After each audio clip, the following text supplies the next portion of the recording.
आज हमारे साथ हैं अमित शाह जी, गृह मंत्री, एक खास बातचीत के लिए। अमित भाई, आपको न्यूज़ 18 नेटवर्क को एक एक्सक्लूसिव इंटरव्यू देने के लिए बहुत बहुत धन्यवाद। आज बहुत शुभ दिन भी है, नवरात्र भी है, आपको उसकी भी शुभकामनाएं। सबसे पहला सवाल अमित भाई, पिछले कुछ महीनों में देश में आपके स्वास्थ्य को लेकर बहुत चिंता भी रही है लोगों की, आपको देखकर बहुत अच्छा लग रहा है, कैसे हैं आप?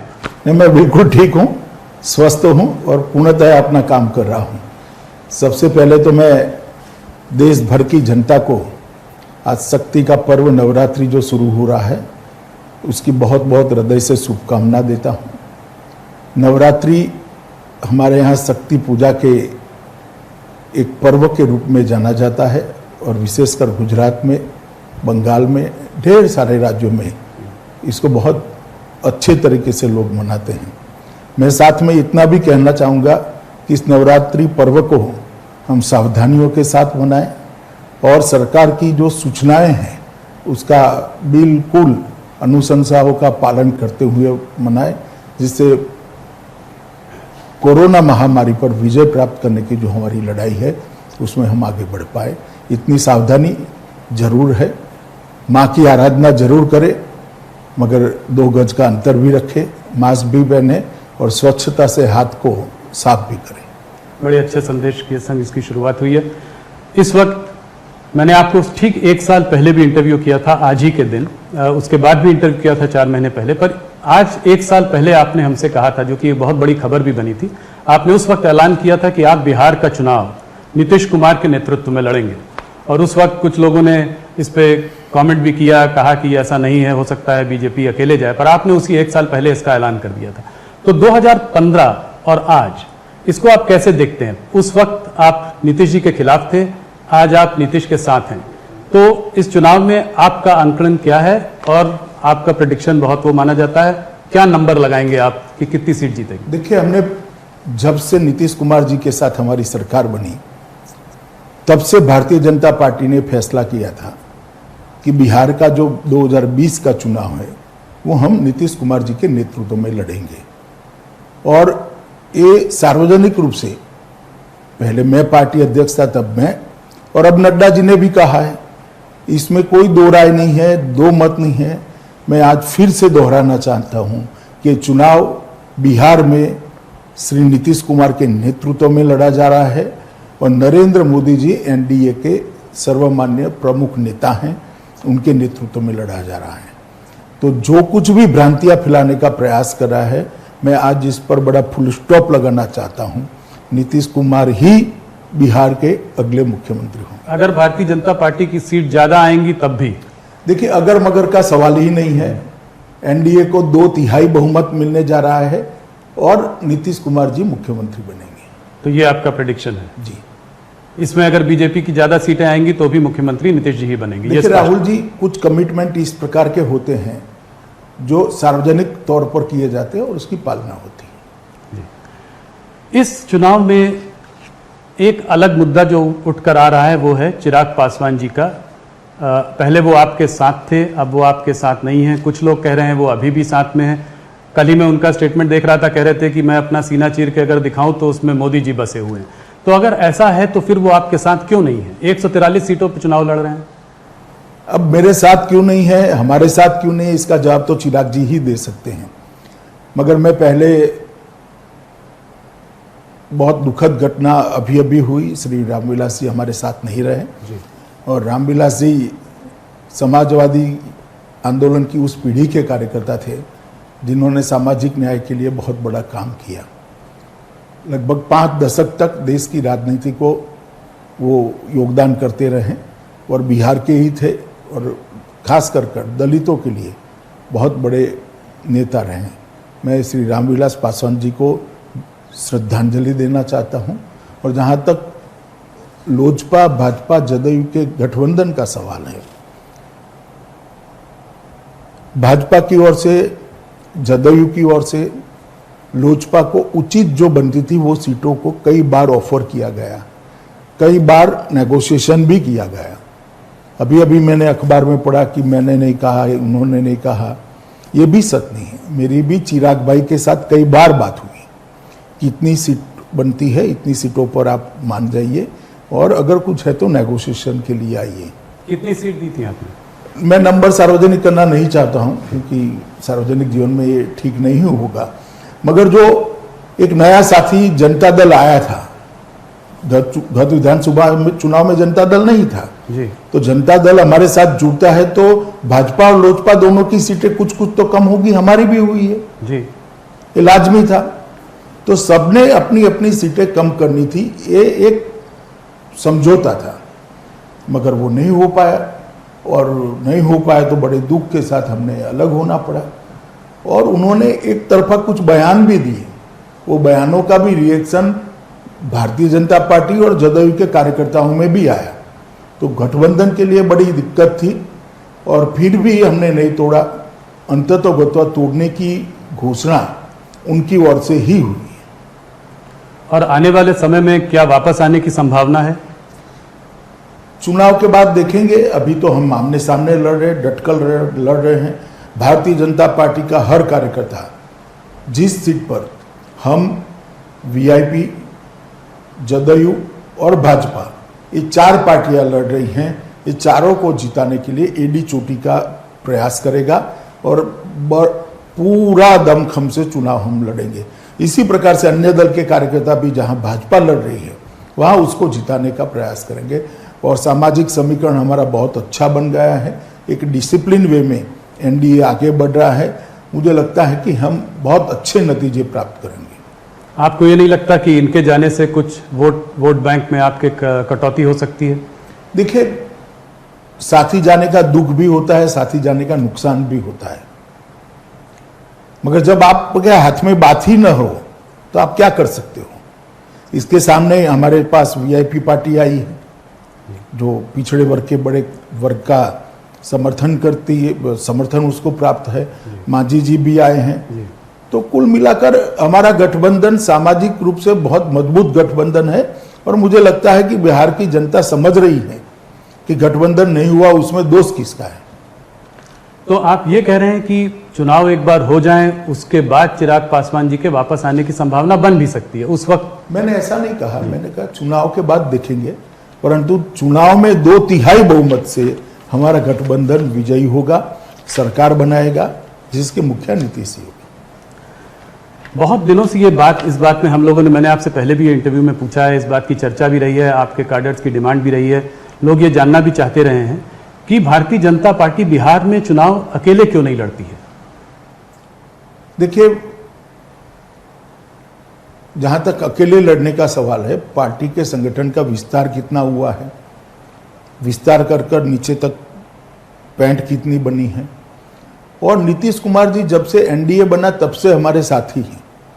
पहले समता पार्टी हुआ करती थी, जॉर्ज साहब नेतृत्व करते थे, शरद यादव जी करते थे, बाद में नीतीश कुमार जी के हाथ में नेतृत्व आया, तो तब से हमारे पुराने साथी हैं और तोड़ने का कोई कारण नहीं है। एक बार बीच में थोड़ी गड़बड़ हुई थी, टूटा था, मगर अच्छा ही हुआ, फिर से आज वो एनडीए में है।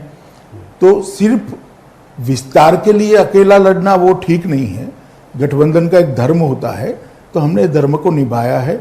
और हम चाहते हैं कि नीतीश कुमार जी के नेतृत्व में जो विकास हुआ है 15 सालों में वो बरकरार रहे। ऊपर मोदी जी, नीचे नीतीश जी, ये डबल इंजन वाली सरकार बिहार को विकसित राज्य बनाने की दिशा में बहुत द्रुत गति से आगे ले जाएगी। आप जब जनता के बीच आज जा रहे हैं इस गठबंधन के साथ, तो पिछले 15 साल में क्या क्या आपकी सरकार ने किया है जिसको कि आप जनता के सामने लेकर जा रहे हैं? ये 15 बनाम 15 जो आप 15 साल अपने और 15 साल लालू जी के कंपेयर करने की कोशिश कर रहे हैं, इसमें आप क्या बोल रहे हैं जनता को? सिर्फ इतना ही नहीं है जी। आप बिहार के 15 साल लालू जी के और 15 साल नीतीश जी के कंपेयर करना है तो मैं अभी कर देता हूं, मगर इसके साथ साथ केंद्र में श्री नरेंद्र मोदी जी की सरकार बनने के बाद 10 साल भी नहीं हुए, 6 साल समाप्त हुए। 6 साल के अंदर देश के 60 करोड़ गरीब, जिसमें से बहुत बिहार में गरीब आबादी बहुत ज्यादा है, आप भी जानते हो जी। उनके घर में बिजली पहुंचाई गई, हर घर में बिहार में बिजली है। आज शौचालय पहुंचाया गया है, गैस का चूल्हा पहुंचाया गया है, स्वास्थ्य योजना का 5 लाख तक का कार्ड पहुंचाया गया है, ढेर सारी सुविधाएं उनको देने का काम भारतीय जनता पार्टी की सरकार ने किया है। एक प्रकार से गरीबों को नारे की जगह एम्पावर करने का काम श्री नरेंद्र मोदी जी ने किया है। 1,25,000 करोड़ का पैकेज दिया था। दुर्भाग्य से हम चुनाव हार गए। सब मानते थे पैकेज का क्या होगा, हम पाई पाई का हिसाब दे सकने की स्थिति में है। 1,25,000 करोड़ के पैकेज को बिहार की जनता के लिए जस का तस हमने जमीन पर उतारा है। चाहे इंफ्रास्ट्रक्चर की बात हो, चाहे रेल की बात हो, चाहे पेट्रोलियम की बात हो, चाहे बिजली की बात हो, चाहे गंगा पर बड़े बड़े पुल बनाने हो, चाहे कारखाने खाद के बनाने हो, चाहे कृषि विकास के लिए इंफ्रास्ट्रक्चर खड़ा होना, हर क्षेत्र के अंदर 1,25,000 करोड़ ने अपना काम किया है। और बिहार को अतिरिक्त राशि भी दी गई है। और साथ में साथ नीतीश कुमार जी की सरकार ने भी ये 15 साल में बहुत तेजी से विकास किया है। मैं थोड़े आंकड़े आपको देना चाहता हूँ। जब लालू जी के 15 साल थे तब विकास दर, औसत विकास दर 3.16 थी और आज 11.20 है। आप समझ सकते हो Bihar one of the fastest growing economies है जी। और फास्टेस्ट ग्रोइंग इकोनॉमी किसके राज्य में बनी जी। तो एनडीए के राज्य में। जहां तक बजट का सवाल है, 23,000 करोड़ का बजट था, आज 2,23,000 करोड़ का बजट है। बजट में 2 लाख करोड़ की बढ़ोतरी बिहार जैसे राज्य जहां रेवेन्यू कम होती है वहां पर हुआ है। इसी प्रकार से एग्रीकल्चर ग्रोथ रेट में 5% की वृद्धि है। व्यक्तिगत आय में भी वृद्धि हुई है। लगभग 18% लोगों के घर में बिजली थी, आज 100% घरों में बिजली हुई। पक्की सड़कें 37% थी, आज 80% पक्की सड़कें बन चुकी हैं। ये बताता है कि बिहार के अंदर विकास हुआ है। बिहार की जनता ने आजादी के बाद पहली बार एनडीए में नरेंद्र मोदी और नीतीश कुमार के नेतृत्व में विकास को पहचाना है और उनको भी लगा है कि हाँ, बिहार का भी विकास हो सकता है। गंगा का पुल बनाने की बात लीजिए, 50 के दशक के बाद आज पहली बार बन रहे हैं और एक नहीं, 2-2, 3-3 पुल बन रहे हैं। फर्टिलाइजर के कारखाने बन रहे हैं। चौतरफा विकास का एक वातावरण बिहार के अंदर बना है और इसका फायदा निश्चित हमसे होगा।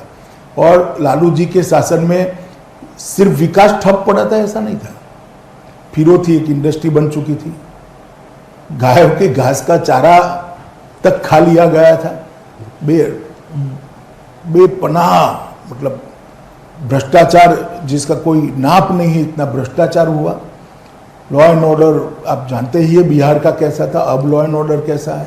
बहुत बड़ा अंतर आया है और बिहार आज आगे मुड़कर देख रहा है, आगे बढ़ने के लिए तैयार हुआ है। तो ये जो परिवर्तन आया है ये 15 साल में आया है और ये परिवर्तन के अंदर और तेजी आई है वो मोदी जी के प्रधानमंत्री बनने के बाद आई है। तो नीतीश कुमार जी के 15 साल और लालू जी के 15 साल का कंपैरिजन, अगर जदयू ही भाजपा जदयू रखे, इससे तो अच्छा है कि आरजेडी एक बार रख दे तो बिहार की जनता को मालूम पड़ जाएगा कि विकास किसको कहते हैं। पर अमित जी, कुछ आंकड़े और भी हैं। अगर आप कुछ सोशो इकोनॉमिक इंडिकेटर्स देखें तो ह्यूमन डेवलपमेंट इंडेक्स में बिहार एकदम नीचे है। अगर आप अनएम्प्लॉयमेंट रेट देखें तो बिहार में बहुत हाई है। इनफैक्ट करीब 46% की वृद्धि हुई है। अगर आप उसकी लिटरेसी रेट देखें तो तमिलनाडु और झारखंड के संग बॉटम 3 स्टेट्स में भी आता है। तो एक एंटी इनकम्बेंसी का माहौल हो ही जाता है इतने दिनों में। उसके बाद इस तरह के भी कुछ इंडिकेटर्स हैं, तो इनको कैसे काउंटर करेंगे? आपकी क्या प्रॉमिस रहेगी कि इसको कैसे ठीक किया जाए? देखिए, मैं आपको बताता हूं कि जब आपको तुलनात्मक अभ्यास करना है, कंपैरेटिव स्टडी करना है, तो आपको क्या मिला था वो देखना पड़ेगा। आपको एक मैदान मिल जाए और उस पर एक मकान बनाना है तब तो सरल होता है, मगर 500 फुट ऊंडा गड्ढा मिलेगा और उसमें मकान बनाना है तो देर लगती है। और जब चहु ओर से पिछड़ापन हो तब आपने प्रायोरिटी तय करनी है। तो नीतीश कुमार जी ने प्रायोरिटी तय करी है, नरेंद्र मोदी जी ने प्रायोरिटी तय करी है कि भी पहले हर व्यक्ति को एम्पावर करो, गांव को सड़कों से जोड़ दो, गांव को बिजली से जोड़ दो, गांव के अंदर शुद्ध पीने का पानी पहुंचाने का काम कर दो। ये होने के बाद ऑटोमेटिकली इंफ्रास्ट्रक्चर के बगैर कैसे इंडस्ट्री आ सकती है? तो अभी इंफ्रास्ट्रक्चर बनाना, बिजली पहुंचाना, ये काम हुआ है। मैं नहीं कहता कि पूरा काम समाप्त हो गया। कांग्रेस आरजेडी के शासन में जो बीमारू राज्य बनाकर छोड़ा था, उसमें बाहर आने के लिए अभी काफी कुछ करना बाकी है, मगर वो वही कर सकते हैं जिन्होंने इतना किया है, और वो नीतीश कुमार और नरेंद्र मोदी जी की जोड़ी है। मोदी जी यहां पर है और नीतीश जी वहां है, तो केंद्र सरकार का भी समर्थन प्राप्त होगा। अगर एक सरकार ऐसी आ जाती है जो केंद्र के साथ झगड़ा लगाने में ही पड़ी रहेगी, तो बिहार का विकास कैसे आएगा? और एक सरकार ऐसी आएगी, एनडीए की सरकार आएगी, जो नरेंद्र मोदी जी के विकास के विजन को अपने यहां अपनाएगी, तो मैं मानता हूं फायदा होगा। लालू प्रसाद जी जब पावर में आए थे तो उन्होंने ये MY कॉम्बिनेशन ढूंढ लिया था, मुस्लिम यादव वोट बैंक, जो कि आज भी 30% से ऊपर सीधा सीधा है, जो एक तरफ वोट देता है। आप लोगों के जो पूरा जो आपकी जो समीकरण है, जिसमें कि अपर कास्ट है, OBC EBC सब साथ में है, वो उसका काट आप लोगों ने ढूंढा और लालू जी से आप लोगों ने 30% से ज़्यादा आप लोगों ने इधर बनाया। मगर आज जब थोड़ी एंटी इनकम्बेंसी भी है, कुछ माइग्रेंट लेबर इशू भी है, कोविड के माहौल में चुनाव हो रहा है, हो सकता है वोटिंग परसेंटेजेस लो हो, उसमें कुछ आपको लगता है कि इसमें कुछ गड़बड़ हो सकती है आपके आंकलन में? देखिए, आपका आकलन मुझे लगता है कि अभी आप बिहार गए नहीं हो। एक बार बिहार जाकर आइए। बिहार गए हुए बहुत सारे कार्यकर्ताओं को से मैंने फ़ोन पर बात की है, ग्रामीण अंचल के कार्यकर्ताओं से भी बात करी है। नरेंद्र मोदी जी ने मार्च से लेकर छठ पूजा तक जो अनाज गरीब के घर में पहुंचा है, एक पैसा नहीं लिया है। कोविड के बाद जी। बिहार की जनता आज इस बात को कभी भूल नहीं सकती, कभी भूल नहीं सकती। नीतीश कुमार जी ने जो प्रवासी मजदूर आते थे, इनकी रहने की व्यवस्था की, इनका टिकट भाड़ा दे दिया, बाद में 1000 रुपया दिया और उनको एक किट दी, हेल्थ की व्यवस्था करी। आज 96% रिकवरी रेट है बिहार का, देश में शायद सबसे ऊपर है। कोविड सब जगह फैला है, बिहार में भी फैला है, मगर 96% रिकवरी रेट है बिहार का। और आप समझते हो, बिहार जैसे राज्य में जहां स्वास्थ्य का खाका बहुत चरमराया हुआ था एक जमाने में, वहां ये अचीवमेंट प्राप्त करना बहुत बड़ी बात होती है जी। तो कोविड के कारण गुस्सा होगा, ये बात मेरे गले नहीं उतरती है। कोविड के कारण ढेर सारा फायदा हो। इसके अलावा 54,000 करोड़ की राशि बिहार सरकार ने खर्च करी है। मोदी जी ने हर जनधन अकाउंट में गरीब के घर में पैसा भेजा है, हर किसान के अकाउंट में 6,000 रुपया भेजा है, हर दिव्यांग के घर में पैसा भेजा है, और वो कोविड के समय में उसका जीवन यापन के लिए सहारा बना हुआ है। तो सरकार का ये जो संवेदनशील चेहरा है नरेंद्र मोदी जी का, चाहे नीतीश कुमार जी का, उसने कोविड से ग्रसित और कोविड से पीड़ित जनता को एक संवेदनशील राज्य, चाहे केंद्र हो या राज्य हो, संवेदनशील सरकार कैसी होती है, इसका परिचय कराया। मैंने ये भी सुना है कि आपके इंटरनल सर्वेस कह रहे हैं कि वहाँ आज भी मोदी जी की एक बहुत बड़ी लहर है। एंटी इनकम्बेंसी जरूर होगा, वो हो जाता है, स्वाभाविक है इतने सालों के बाद, मगर मोदी जी की एक लहर है, वेव है, और हो सकता है आपकी सीट आपके पार्टनर से ज़्यादा, नीतीश जी से ज़्यादा सीटें आप लोग लेके आए। भैया, मोदी जी की लहर सिर्फ बिहार में नहीं है जी, देश भर में है, बिहार में भी है, और स्वाभाविक रूप से उसका फायदा सिर्फ हमें नहीं होता है, जदयू को भी होगा, क्योंकि जदयू हमारा साथी है, बिल्कुल, हम साथ में चुनाव लड़ रहे हैं। तो मोदी जी की लहर से सिर्फ बीजेपी की सीटें बढ़ेगी ऐसा नहीं होगा, जदयू की इतनी ही सीटें बढ़ेगी जितनी बीजेपी की बढ़ेगी। हम लगभग बराबर सीटें लड़ रहे हैं, एक सीट जदयू हमसे ज्यादा लड़ रहा है, बराबर सीटें लड़ रहे हैं। और मैं अभी भी कहता हूं कि आप कितना भी जवाब ढूंढने का प्रयास करिए, बिहार के अगले मुख्यमंत्री नीतीश कुमार जी। लोग ये भी कहते हैं कि जब अमित शाह जी चुनाव का नेतृत्व करते हैं तो वो मैदान में सिर्फ ए टीम लेकर नहीं, बल्कि अपने साथ एक बी टीम लेकर भी उतरते हैं। तो काफ़ी लोग चुनाव लड़ रहे हैं बिहार में, ओवैसी जी लड़ रहे हैं, वो उन्होंने काफ़ी कैंडिडेट उतारे हैं, उसमें मुस्लिम वोट्स कटेंगे तो उसका फायदा आपके गठबंधन को होगा। देखिए, इस प्रकार से किसी भी राजनीतिक दल को बी टीम सी टीम कहना ठीक नहीं मानता मैं।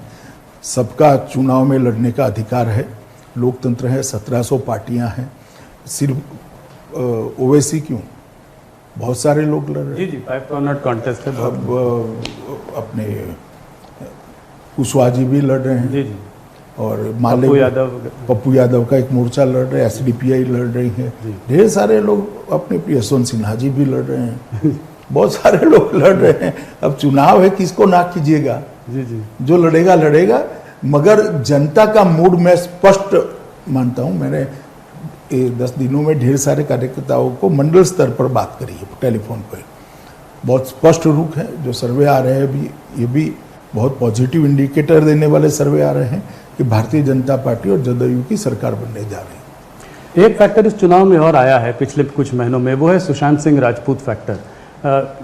कहा जा रहा है कि ये एक सुशांत सिंह राजपूत का जो केस है, ये एक महाराष्ट्र वर्सेस बिहार एक लड़ाई में बदल गया है और बिहार चुनाव में एक अहम मुद्दा है। क्या आप इस बात को मानते हैं?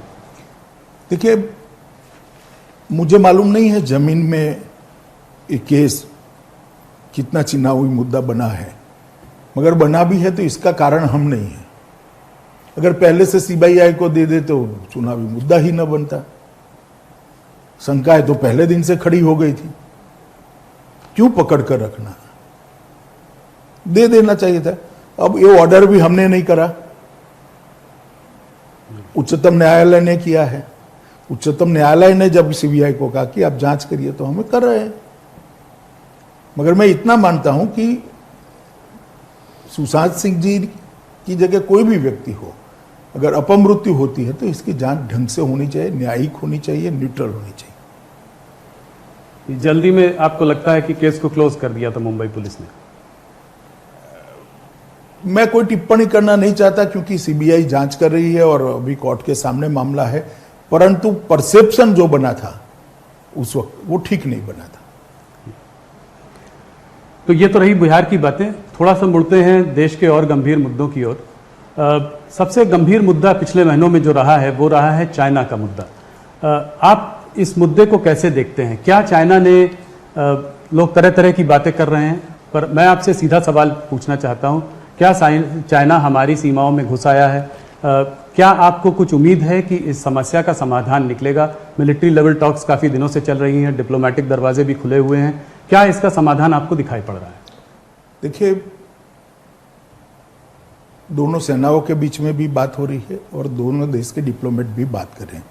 उस वक्त सरकार के गृह मंत्री नाते मुझे कुछ कहना उचित नहीं लगता, मगर मैं नरेंद्र मोदी जी की बात को दोहराता हूं कि हम अपनी एक एक इंच जमीन के लिए जागरूक हैं और इसको कोई छीन नहीं सकता। तो अंदर किसी के आने का कोई सवाल नहीं है, आप ये कह रहे हैं? मैं फिर से एक बार मेरी बात को दोहराता हूं, हम सीमाओं पर अपनी एक एक इंच जमीन के लिए जागरूक है पर उसको कोई छीन नहीं सकता। चाइना तो ये समझता है कि लद्दाख और अरुणाचल प्रदेश भी जो है हमारे देश का हिस्सा नहीं है। तो क्या आपको लगता है कि भारत को भी तिब्बत और ताइवान के रवैये की ओर जो है एक अपने नीति में बदलाव लाना चाहिए? देखिए, ऐसा है कि इस तरह की बातें इस प्रकार के इंटरव्यू में करना ठीक नहीं होगी। ये बड़ा कॉम्प्लेक्स इश्यू है और इसके फार रीचिंग रिपल्केशंस भी होते हैं, इसलिए मैं इस पर ज़्यादा बोलना नहीं चाहता हूं। पार्लियामेंट के फ्लोर पर श्री राजनाथ सिंह जी और विदेश मंत्री जी ने, श्री जयशंकर जी ने, दोनों ने बातें रखी है। मुझे लगता है इतना पर्याप्त है। अभी बातें चल रही हैं चाइना के साथ, देखिए आगे क्या होता है, मगर हम हमारे अधिकारों के लिए और हमारे सार्वभौमत्व के लिए कटिबद्ध है, जागरूक है। शी जिनपिंग जी ने अभी कुछ हाल में कहा, एक कोई मिलिट्री बेस का कहीं पे गए हुए थे, वहां पे उन्होंने जो है पीपल्स लिबरेशन पार्टी में कहा कि हमें दिलो दिमाग से जो है वॉर के लिए तैयार रहना चाहिए। क्या कहना चाहेंगे आप इस तरह के? इस पर तो आप कह सकते हैं कुछ। मैं कोई टिप्पणी नहीं करना चाहता। हर देश हमेशा तैयार रहता है, सेनाएं बनी ही इसके लिए हैं कि अगर कोई अतिक्रमण होता है तो सेना जवाब दे। तो आपको लगता है हमारी सेनाओं को भी इस संभावना के लिए तैयार रहना चाहिए? बयान के रेफरेंस में मैं नहीं कह रहा, वैसे ही तैयार होती है हमारी सेना जी, वरना भिड़ंत न होती उस दिन। अमित जी, एक तरफ लाइन ऑफ कंट्रोल में तनाव बना हुआ है हमारा पाकिस्तान के संग, एक तरफ चाइना के संग, और दोनों आपस में भी मुझे लग रहा है कुछ लोग आपस में भी उनका तालमेल है। तो ऐसे में अपने देश को हम लोग कैसे वो बचाएंगे? मतलब दोनों तरफ से हमारे ऊपर दबाव बना हुआ है, तो इसको हम आप कैसे देखते हैं? नहीं, हमारी सेनाएं और हमारा नेतृत्व दोनों सक्षम है, इरादे बुलंद हैं, और एक 130 करोड़ का भारत इस प्रकार से कोई इसको दबा नहीं सकता है, और सत्य हमारे पक्ष में है, दुनिया के ज़्यादातर देश हमारे पक्ष में है। मैं मानता हूं कि ये ठीक है, एक स्थिति होती है, कई बार ऐसा दिखता है, परंतु अब कुछ भी करना इतना सरल नहीं है। राहुल गांधी जी जो है चाइना पे आजकल बयानबाजी कर रहे हैं, तो उन्होंने एक बार ये कहा कि जो है हमारी सेना ने 1200 किलोमीटर जो है, चाइना की सेना ने 1200 किलोमीटर जमीन पर हमारे कब्जा कर लिया, और अगर कांग्रेस की सरकार होती तो 15 मिनट में उनको खदेड़ के भगा देती। इस पर आप क्या कहना चाहेंगे? देखिए, राहुल जी के पास ना कोई डेटा होता है ना कुछ होता है। जिसका सिर नहीं है, जिसका धड़ नहीं, इस प्रकार की बातें करते रहे, मगर कम से कम कांग्रेस पार्टी को बोलने का अधिकार नहीं है। उनके समय में चीन ने भारत की कितनी जमीन हड़प ली है, इसका हिसाब एक बार राहुल जी जरा देश की जनता के सामने रखें। तो क्या मैं 1962 की बात कर रहा हूं। जी जी, कांग्रेस की ही सरकार थी, उनके परनाना ही प्रधानमंत्री थे। क्या आप ये कहना चाह रहे हैं कि प्रॉब्लम आज जो खड़ी हुई है वो 1962 की वजह से है? मैं ऐसा नहीं कहता। प्रॉब्लम आज जिसके भी कारण खड़ी हुई है, जवाब देने में हम सक्षम है। प्रधानमंत्री जी इसके लिए दिन रात काम कर रहे हैं, और जवाब दिया भी जाएगा। कूटनीतिक स्तर पर भी दिया जाएगा, सेना की बातचीत के माध्यम से दिया जाएगा, सब तरह से दिया जाएगा। परंतु कम से कम कांग्रेस पार्टी को यह मुद्दा खड़ा करने का अधिकार नहीं है।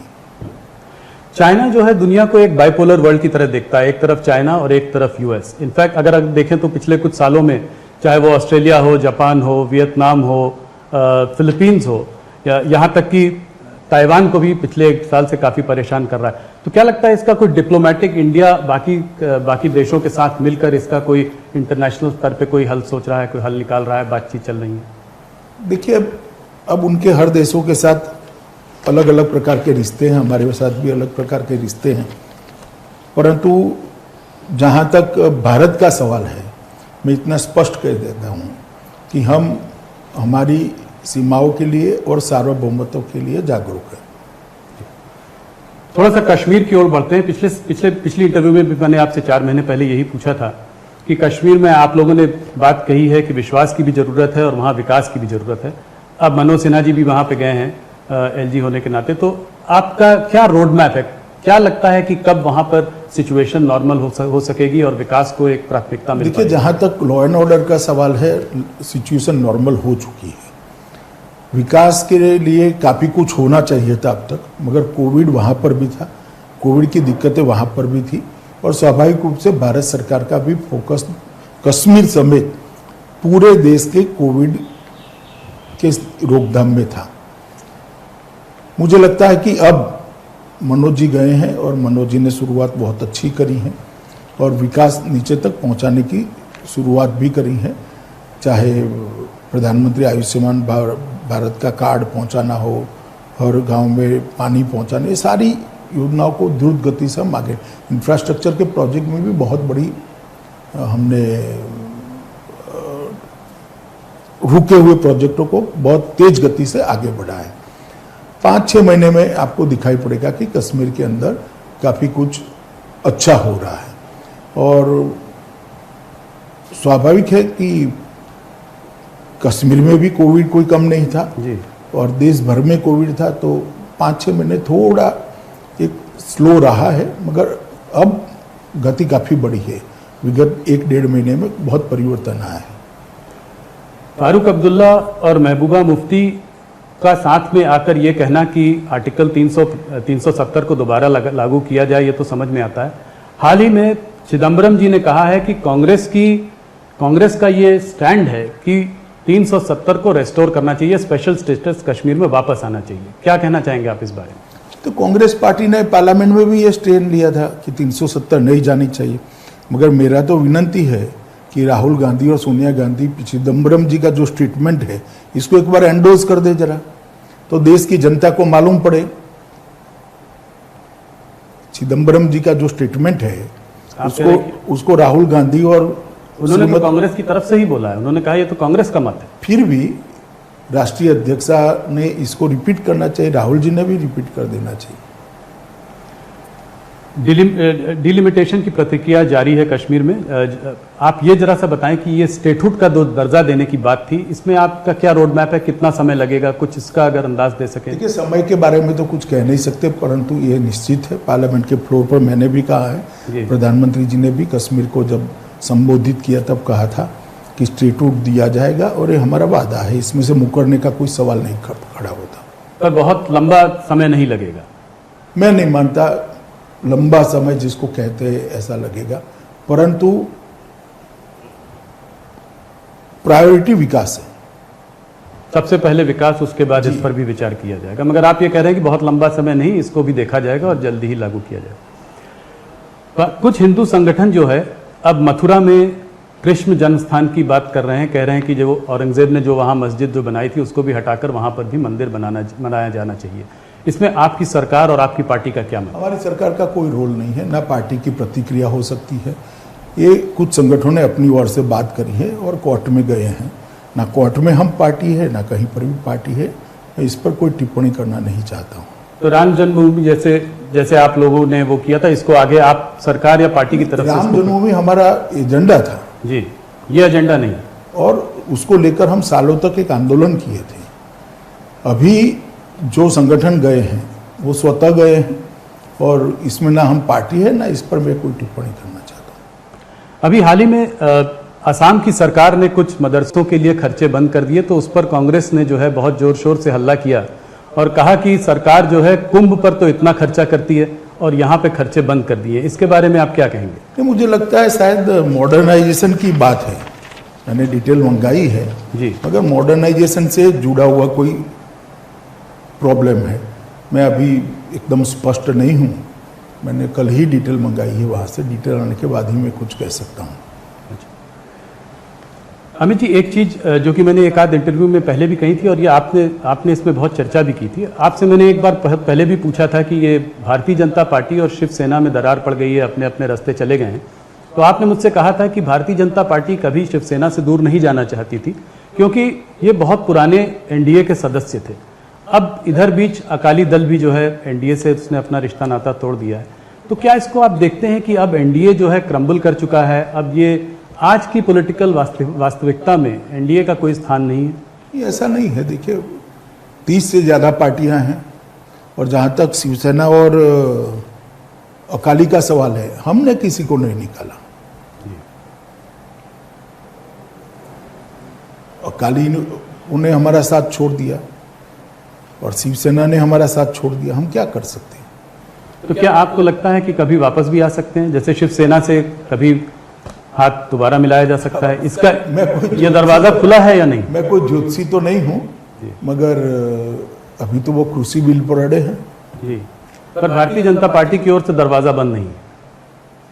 नहीं, ऐसा कोई दरखास्त ही नहीं है, तो दरवाजा बंद खुला रहने का कोई सवाल नहीं है। नहीं, मतलब आपके मन में ये नहीं है कि अब नहीं, अब कभी इनके साथ वापस नहीं जाना, ऐसी कोई बात नहीं? देखिए, ऐसी बात नहीं है। उनका मुद्दा विशेषकर कृषि बिल है, जो अभी रिफॉर्म्स किए गए कृषि क्षेत्र के अंदर। मैं आपके माध्यम से देश भर की जनता को और विशेषकर किसान भाइयों को इतना जरूर कहना चाहता हूं कि विपक्ष के द्वारा देश के किसानों को भड़काया जा रहा है। ये कृषि बिल है क्या?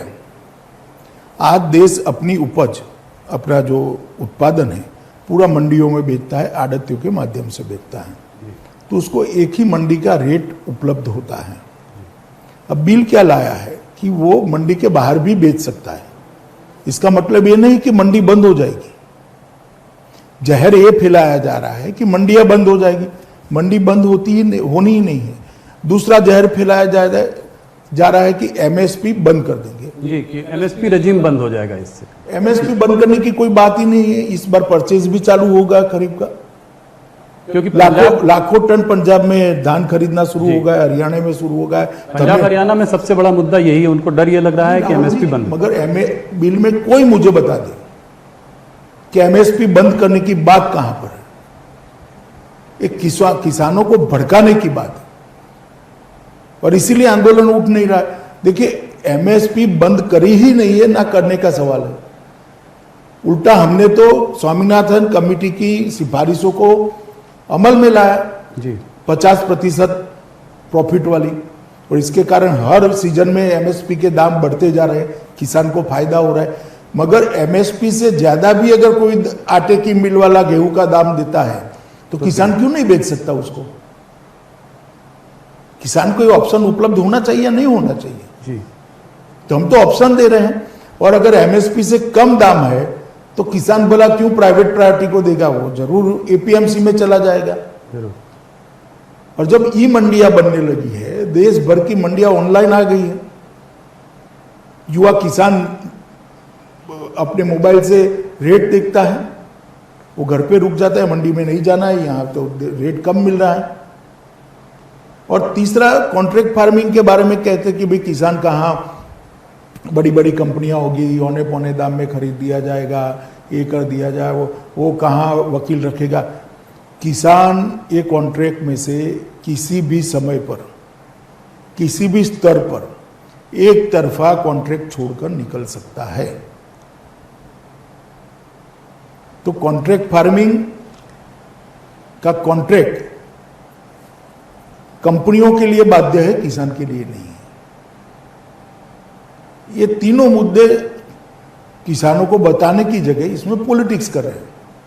कांग्रेस पार्टी हो या अकाली दल हो या और पार्टियां हो, मगर देश का किसान अब पढ़ लिख चुका है, देश का किसान जानता भी है, पहचानता भी है, और आपके क्रेडेंशियल जो है उसको भी जानता है कि आंदोलन किसके लिए हो रहा है। आपकी सत्ता के लिए हो रहा है, किसान के लिए नहीं हो रहा है। मैं पूछना चाहता हूं राहुल गांधी को, इतने ट्वीट करते हैं, जरा बता दे कि उनका समय जब था, यूपीए की सरकार थी, कितना एमएसपी के दाम पर गेहूं चावल खरीदा जा सकता था, और श्री मोदी जी की सरकार में कितना, कंपेरेटिव आप ट्वीट करें जी कितने रुपये का खरीदा जाता था, अब कितना खरीदा जाता है, वो कंपेरेटिव ट्वीट करें। जब जब कांग्रेस का शासन आया, एमएसपी के दाम पर धान और गेहूं की परचेज को कम कर दिया गया। अब आप बोला किसानों की बात करते हो, किसान आपको बहुत अच्छे तरीके से जानता है भैया। कुछ तो मिडिलमैन भी इसमें जो है उनको भी काफी घाटा और परेशानी हो रही है। पैसा भी किसान का ही जा रहा है अंततोगत्वा तो जी, ये पैसा सीधा किसान के जेब में जाना चाहिए, बिचौलियों का पैसा, और इसीलिए ये सुधार है। देखिए राहुल जी, मैंने पहले भी किया था कि नरेंद्र मोदी सरकार लोगों के लिए अच्छे हो ऐसे फैसले लेती है, अच्छे लगे ऐसे फैसले नहीं लेती है, और ये फैसला किसानों के लिए अच्छा फैसला है, किसान के भविष्य को सुधारने वाला फैसला है। नहीं, बोल्ड रिफॉर्म्स हैं। कुछ लोग कहते हैं कि जैसे 1991 में रिफॉर्म्स आए थे, उसी तरह का रिफॉर्म्स आज एग्रीकल्चर में आया। 1991 में भी इसकी कोई हिम्मत नहीं कर पाया था। जी, एग्रीकल्चर में नहीं हुआ था। देश के 70 करोड़ लोगों के भविष्य को आगे बढ़ाने के लिए फैसला है। तो ये किसानों को आप लोग कैसे समझाएंगे, खास करके हरियाणा पंजाब में, जहां पर की ज्यादा राइस और हरियाणा में तो अब ज्यादा आंदोलन नहीं रहा है, और पंजाब में भी लगभग मेरे हिसाब से 1.5 लाख टन से ज्यादा तो धान आ चुका। जी, किसान चला गया अपना ट्रैक्टर लेकर एमएसपी के दाम से बेचने के लिए। ऐसी बात नहीं है। बिहार में भी ये कोई बहुत बड़ा चुनावी मुद्दा नहीं है ना। मैं आपसे एक पहले ब्रॉड सवाल पूछना चाहता हूं, उसके बाद एक स्पेसिफिक सवाल पूछूंगा। मुझे लगता है कि देश में जैसे हाथरस का मुद्दा है, ये कोई हाथरस में कोई ऐसी बात तो नहीं है कि ये चीज़ हाथरस में हुई हो, चाहे यूपी हो, बिहार हो, मध्य प्रदेश हो, और भी तमाम प्रदेश हो हमारे देश में। रेप का मुद्दा एक बहुत बड़ा मुद्दा रहा है, सिक्योरिटी का मुद्दा, लॉ एंड ऑर्डर का मुद्दा बहुत बड़ा मुद्दा रहा है। क्या आपको लगता है कि देश में एक लार्जर पुलिस रिफॉर्म्स की ज़रूरत है? नहीं, देखिए, रिफॉर्म की जरूरियात को कोई इनकार नहीं करता, मगर आप मुझे बताइए, हाथरस में भी रेप होता है और जयपुर में भी, राजस्थान में भी होता है, टूल क्यों सिर्फ हाथरस को मिलता है? कारण क्या है? किसी दुर्भाग्यपूर्ण घटना को जी, राजनीतिक रंग देना कितना उचित है, और अपराधी उसी दिन पकड़े गए हैं, उसी दिन तीनों अपराधियों को धर लिया गया है, जेल में है आज। असल में मुझे लगता है कि रातों रात बॉडी को वो क्रिमेशन कर देना वो शायद वो भी जांच आयोग बिठा है जी, उसमें भी सस्पेंड भी किया अरे कमेटी बनाई है जी, सस्पेंड किया है और अब पूरी की पूरी जांच ही सीबीआई को ट्रांसफर कर दी गई है। जी। मगर किसी चीज को बढ़ाकर राजनीति करना मुझे लगता है इस प्रकार के मामलों में नहीं करना चाहिए। पर आप ये मानेंगे कि यूपी गवर्नमेंट ने थोड़ी बहुत मिसहैंडलिंग उसमें की है? इसमें थाने लेवल पर गवर्नमेंट नहीं होती है, कुछ अधिकारी होते हैं और मैं मानता हूँ योगी जी ने एसआईटी बनाकर उचित ही काम किया है। जो एसआईटी इसकी डिटेल जांच करेगी, रिपोर्ट भी आएगी और कठोर कदम भी उठाए जाएंगे रिपोर्ट के अनुसार। महाराष्ट्र में जहाँ पे शिवसेना और भारतीय जनता पार्टी में बहुत ज़्यादा तनाव, बहुत ज़्यादा लड़ाई चल रही है पिछले कुछ महीनों से, वहाँ के गवर्नर भगत कोश्यारी जी ने कहा उद्धव ठाकरे जी से कि आप कब से सेक्युलर हो गए। अभी उनका कुछ दिनों पहले का बयान है। इस बयान को राज्यपाल से ये बयान आ रहा है, इससे आप पार्टी कैसे देखती है, इसको आप कैसे देखते हैं? देखिए, मैंने पत्र पढ़ा है और एक पासिंग रेफरेंस उन्होंने दिया है, मगर मुझे भी लगता है कि थोड़ा शब्दों का चयन टाला होता तो अच्छा होता। सुशांत सिंह राजपूत पर मैं वापस एक बार आना चाहता हूं, सिर्फ इसलिए क्योंकि जो मीडिया का एक नैरेटिव हो गया है वो काफ़ी श्रिल हो गया। मैं हर बार आपसे एक बार मीडिया पे सवाल पूछता हूं, मुझे लगता है एक मीडिया का नैरेटिव श्रिल हो गया है। घंटों तक यही कहानी चलती रही है। जरूर बहुत दुर्भाग्यपूर्ण घटना थी, मगर जिस तरीके से उसको चलाया गया है, मीडिया ट्रायल भी हो गया है उसका, इतने दिनों से चल रहा है, जो नैरेटिव पूरा श्रिल हो रहा है। गवर्नमेंट ने इतना अच्छा काम किया है पिछले इतने महीनों में, पर पूरे दिन जो है एक ही मुद्दे को करीब 10-12 घंटे चलाया गया है। आप ये बदलते हुए नैरेटिव को कैसे देखते हैं और आप क्या कहना चाहेंगे कि हम लोगों को क्या इसमें करना चाहिए? राहुल, इसका तो जवाब मुझसे अच्छा आप दे सकते हो जी। देखिए भाई, मीडिया ट्रायल नहीं होनी चाहिए, मेरा ऐसा बहुत स्पष्ट मानना है। हाँ, कहीं लिपापोती होती हो, घोताही होती है तो जरूर कान पकड़ना चाहिए, अधिकार है मीडिया का और फर्ज भी है, परंतु सिर्फ टीआरपी के लिए बात को बढ़ाना मुझे लगता है उचित नहीं है। और किसी भी घटना में अगर किसी भी प्रकार की लिपापोती होती तो इसको स्पेसिफिक बताना वो मीडिया का धर्म होना चाहिए। अभी कार में बैठे, कार से निकले, 5 मिनट में पहुंचेंगे, दाया पैर बाहर रखा, बिल्कुल।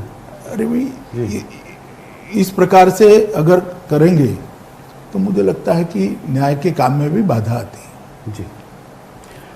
इस पूरे मुद्दे में जो एक और अलग मुद्दा निकल कर आया है, ये सुसाइड है या और कुछ है, अबेटमेंट टू सुसाइड है, ये तो बातें पता चलेंगी। मुंबई पुलिस ने तो केस क्लोज कर दिया था, सीबीआई ने अभी इसकी जांच कर रही है।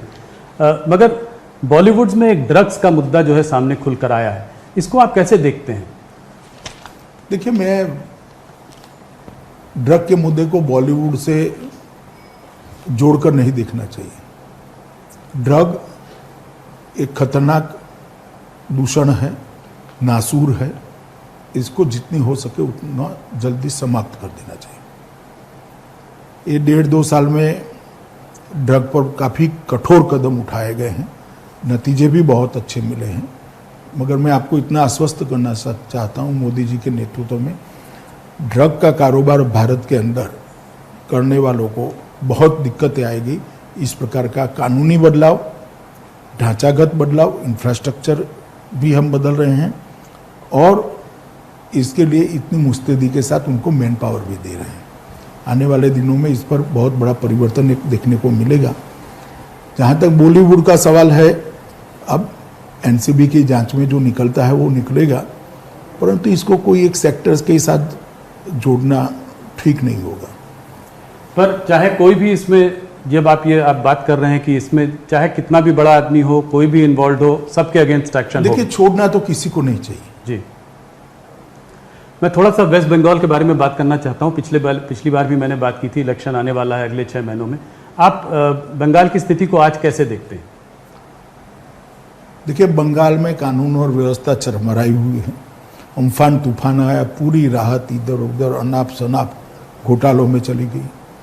जो यहाँ से अनाज भेजा गया वो भी घोटालों में तितर बितर हो गया। कोरोना के लिए भी जिस प्रकार की पर्याप्त व्यवस्था होनी चाहिए थी वो नहीं हुई। भ्रष्टाचार अपनी चरम सीमा पर है, कानून और व्यवस्था तितर बितर हो गई है, घुसपैठ बेरोक टोक चालू है, बम बनाने के कारखाने हर जिले में मिलते हैं।